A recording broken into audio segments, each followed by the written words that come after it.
Hi, my name is Reese Randall, and I aspire to be a psychiatrist in the near future. And this is information about it and how I plan to get there.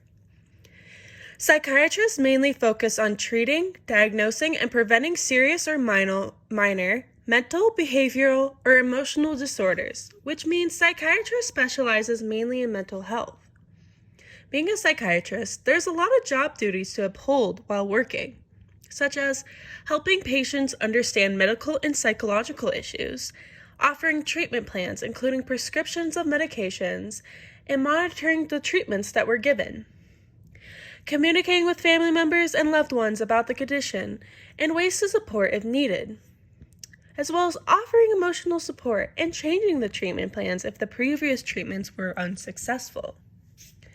Finally, growing close with the patient and fully understanding one's situation and knowing how to go about the best plan for that specific individual. While doing my research on my upcoming career, there are a lot of pros and cons that I have came across. Some pros would be that it's self-employment, which is very beneficial for me specifically. It has a high earning potential and it's a very humbling job. But the unfortunate cons consist of a long educational process that will take several years to obtain.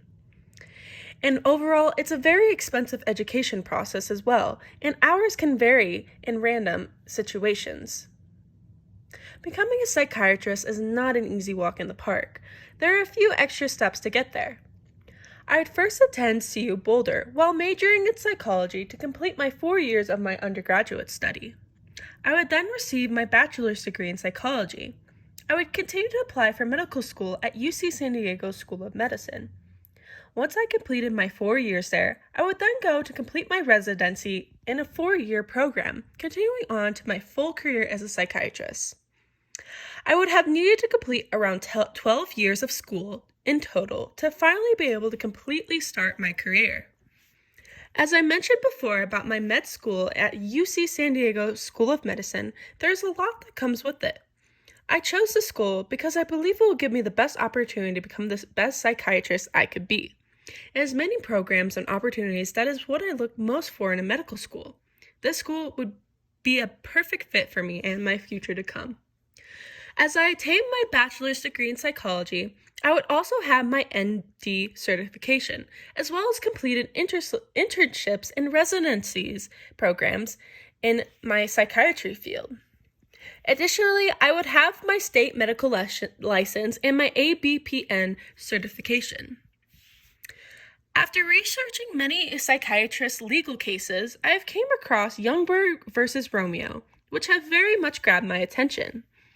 In 1982, this case was brought forward of a malpractice act on an individual with an intellectual disability. Nicholas Romeo has an intellectual disability and obtained an IQ level of an infant. He was restrained at Pennsylvania State Hospital, where he was injured for many hours of the day. Romeo's mother admitted him and expected the utmost care and safety for his son, but because she could no longer take care of him at her best. The doctors performed an unnecessary and wanton infliction of pain, which is a violation of the 8th Amendment. Psychiatrists get paid better than I would have thought at first. The average salary is coming into about $200,360 a year. This can mean they get paid very good for each year, leading them to a stable income. Each state is different for each pay, but it's not too far off from the average, such as $1,000 off from certain states. Unfortunately, there is a certain gender pay gap in psychiatry, resulting in male psychiatrists earning 21% more than females, meaning men make $289,000, while a woman makes $239,000. Usually, psychiatrists practice in private settings to take appointments from their clients. But in other cases, psychiatrists can be included in clinics located in hospitals, as well as specific psychiatric hospitals as well.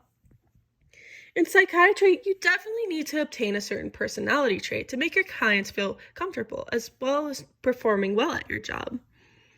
After discovering my personality type from a Myers-Briggs test, I have discovered a lot about myself that I haven't thought about before.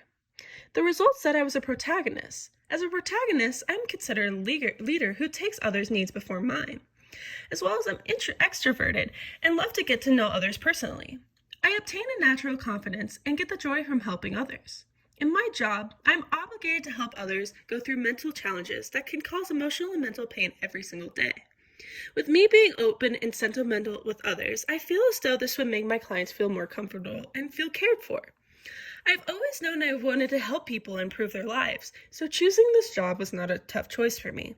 It will bring me joy to know I can truly improve others' lives from the work I put in to gain the knowledge of their issues, as well as helping those and giving a helping hand to those with a great deal of mental pain. I'm excited to pursue my career path and the opportunities that's been waiting for me.